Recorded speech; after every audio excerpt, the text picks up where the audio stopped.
उस सवाल के जवाब में कुछ महापुरुषों ने विचार भी दिया कि हम सत्संग क्यों करें।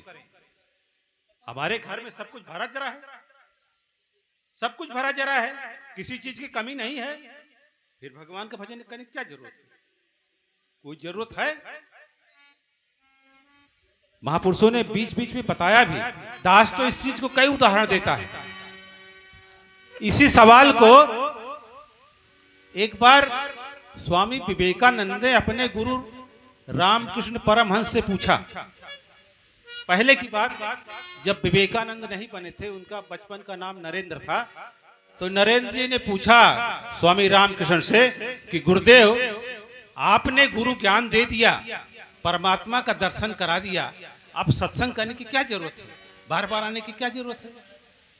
आप जैसे ज्ञानी महापुरुष से हमने ब्रह्म ज्ञान प्राप्त कर लिया है, परम पिता परमात्मा का साक्षात्कार कर लिया है, तो बार बार सत्संग करने की क्या जरूरत है?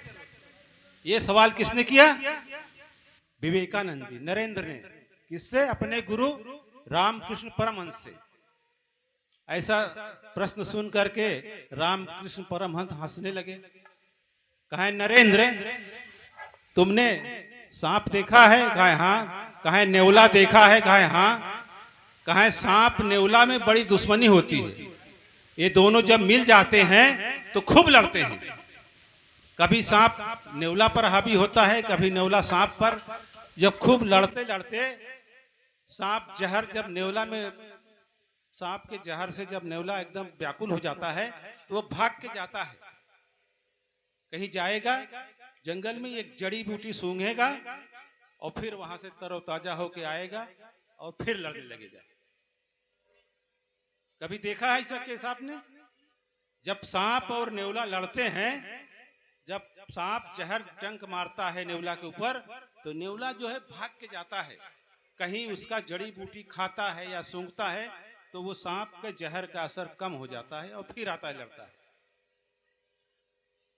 विवेकानंद को रामकृष्ण परमहंस ने कहा, नरेंद्र, ये संसार जो है सांप है। संसार क्या है? सांप। जगह जगह डंक मारता है। कभी बेटा पिता को डंक मार रहा है, कभी पति पत्नी को डंक मार रही है, कभी पति पत्नी को डंक मार रहा है। माने सब जहर उगल रहे हैं। ये जहर उगलते उगलते जब आदमी व्याकुल हो जाता है, जैसे जब नेवला व्याकुल हो जाता है तो कहां जाता है? जंगल में कहीं जाकर के बूटी सूंघता है, फिर उसका जहर का असर कम हो जाता है। उसी प्रकार हम भी संसार के जहर में जब व्याकुल हो जाते हैं तो हफ्ते में एक दिन चले जाते हैं, कहां? सत्संग। और जब सत्संग में चले गए तो हमारा जहर जो है कम हो गया, हम फिर ताजा हो गए। अब फिर ताजा होकर एक हफ्ता फिर हम संसार में आके लड़ते हैं। जब फिर जहर आ गया तो फिर सत्संग चले गए, फिर जहर कम हो गया। ये है सत्संग का मतलब महापुरुषों। ये जहर कम करने की जगह है। जहर क्या है?